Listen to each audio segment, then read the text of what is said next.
marks our path to the future. We are all familiar with the story of creation, or at least we've heard about it in school or from those around us. In short, God created Adam from dust and realized that he needed a companion. So Eve was created from Adam's left rib. But what if this isn't the original story? What would your reaction be if I told you that before Eve, Adam had another partner named Lilith? Thousands of years before the revelation of the Quran, the story of Adam and Eve was mentioned in the Torah, and then in the Bible, especially in the Torah, which contains detailed accounts and can be considered the foundation for all Abrahamic religions. However, the story of Lilith goes beyond these three scriptures and has been told in different forms throughout history, with Lilith taking on various roles. Lilith was not Adam's first wife. Initially, Lilith was among the beings who had reached the rank of angels, specifically lower-ranking ones, and was referred to as the queen of disease-bringing winds, with wind being her main element. Lilith was also Satan's lover, and later she married him, becoming one of the 6 queens of darkness and the primary queen. She is considered the mother of all demon children and, with Satan's help, created many of these creatures. Satan, aided by Lilith, who had angelic status, entered the Garden of Eden disguised as a serpent and deceived Adam and Eve into eating the forbidden fruit. Amid the conflicts between these two individuals, Lilith decided to leave the Garden of Eden and travel to the Red Sea, where demons lived. There, she met Satan, and since he was made of fire, Lilith considered him superior and began an illicit relationship with him, which resulted in the birth of 100 demon children each day. Meanwhile, God created Eve from Adam's rib since he was left alone. Because Eve was made from Adam, she obeyed him willingly. Adam eventually forgot his first lover, which infuriated Lilith and made her jealous of Eve. Lilith, in turn, transformed into a serpent and whispered to Adam and Eve to eat the forbidden apple, promising them power equal to that of God. Before this, however, Lilith had already encountered Satan, who convinced her that she was equal to Adam and should not submit to him. After eating the forbidden fruit, Adam and Eve were banished from paradise and stripped of eternal life. However, since Lilith had not committed the sin of eating the apple herself, she remained immortal. Another story mentions 3 angels sent by God to bring Lilith back from the Red Sea, but she had become even more rebellious and angry, refusing to return. As a result, the angels vowed to kill 100 of Lilith's children each day and even threatened to drown her in the sea. In retaliation, Lilith swore to pursue Adam's children for revenge. However, during negotiations with the angels, Lilith agreed not to harm any child if the name or symbol of the 3 angels was near them.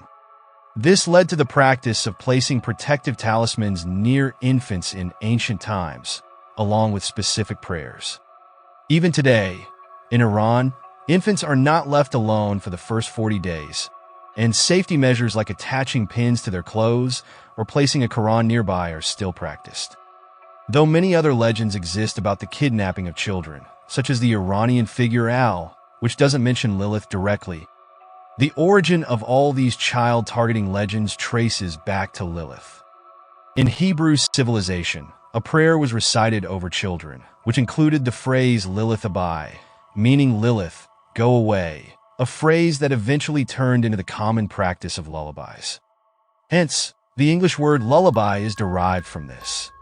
In my opinion, even the concept of hanging toys over cradles originates from these protective talismans placed above babies, as over time, people began to consider such practices superstitious, moving away from ancient customs. As a result, these traditions took on new forms in the modern world. Lilith, statue of Adam, Eve, Lilith, and Satan in Paris. Etymology. In Akkadian, which was the first Semitic language used for writing in cuneiform among the Babylonians and Assyrians, the word lily or lilita meant spirit. Archibald Henry Sayce, a British linguist, translated the name into ancient Hebrew and Akkadian as female demon of the night in Mesopotamian inscriptions written in cuneiform. This name was interpreted as referring to wine spirits that brought disease. You may have heard elders say that hot winds carry illness, which is a belief that stems from these ancient wind spirits and the hot desert winds common in the Middle East. Overall, this name and similar ones refer to a beautiful yet demonic woman whose role was to seduce and deceive men. Lilith in Mesopotamian mythology, spirit of a tree in the Epic of Gilgamesh. In the Epic of Gilgamesh, which is a series of ancient poems and literary works about the kings of that era, the phrase Ki-Sikil-Kil-Liku is associated with Lilith. Enkidu, created by the gods to oppose the tyranny of Gilgamesh, plants a tree in the garden of Inanna to eventually use its wood to build a throne. After 10 years, he returns to the tree and finds a serpent and an owl nesting in it. According to the story, Enkidu kills the serpent, and the owl flees to the mountains, revealing that Lilith had been living in the tree, prompting him to destroy it. Aslan Tash amulets. In northern Syria, a place known as Aslan Tash yielded amulets and symbols indicating that Lilith was known as early as the 7th century. These later made their way into Jewish texts, where references to these amulets were found. Lamashtu. We've heard many names for creatures that steal children, with each civilization having a different name but similar traits and actions. In Mesopotamian myths, Lamashtu was a demonic woman who kidnapped and fed on children's blood, bearing a strong resemblance to Lilith. Some even believe they are the same entity. Lilith around the world. Besides the Hebrew Bible and ancient texts found in Jewish and Arabic mythology, Lilith was known in other regions under different names and forms. For example, in Greek and especially Latin mythology, she was associated with a figure called Lamia. Between the 4th and 6th centuries, enchanted bowls were buried under homes to protect against Lilith or other specific demons. These bowls were inscribed in languages like Aramaic, Syriac, Arabic, or Middle Persian, and their origins trace back to the Sasanian Empire. Such bowls were commonly found in many households. A properly enchanted bowl was believed to protect the home from Lilith. People thought she could disguise herself as a woman to seduce a man and bear children by him. If a legitimate child was born to the husband and wife, Lilith would despise the newborn and seek to harm it. The oldest and most detailed reference to Lilith comes from the alphabet of Ben Sira, which we discussed at the beginning of this article.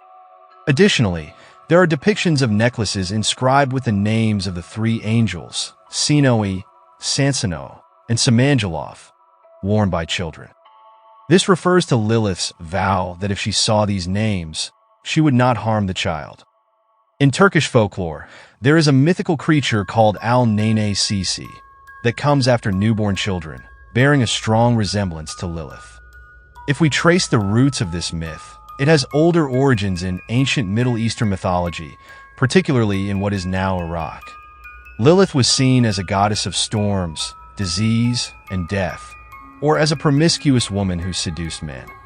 It's possible that the Jews who were exiled to Babylon brought these stories back with them to Jerusalem, where they eventually evolved into the tales found in the Talmud and other Jewish texts. What's the truth? In Islam, we do not accept this myth as it is not mentioned in the Quran, nor is it referenced in the Torah. Some believe in the Talmud, but true followers of Moses rely on the Old Testament.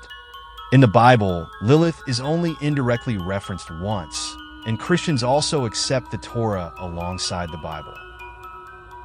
So, in the Abrahamic religions, Lilith was either completely erased or never existed, as her origins come from legends outside of religious texts. The key point to remember is that Abrahamic religions were quite patriarchal. As you may know, there was a time when daughters were buried alive, and it was believed that women lacked full intellect. Perhaps for this reason, Lilith was gradually removed from their culture and beliefs, as, whether myth or reality, she could be seen as dangerous and a threat to women's rise to power. In the 20th century, Lilith was revived by feminists who reshaped her image in modern society, with many choosing her as a symbol of empowerment. The second reason for suppressing this myth is that Lilith was rebellious from the start and entered into an illicit relationship with Satan. Over centuries of storytelling, she was portrayed as a promiscuous, seductive woman who targeted men, something that was unacceptable in the Abrahamic religions, especially in Islam. There were even writings that suggested that when men experienced nocturnal emissions, it was Lilith who came to them in their dreams to engage in sexual acts.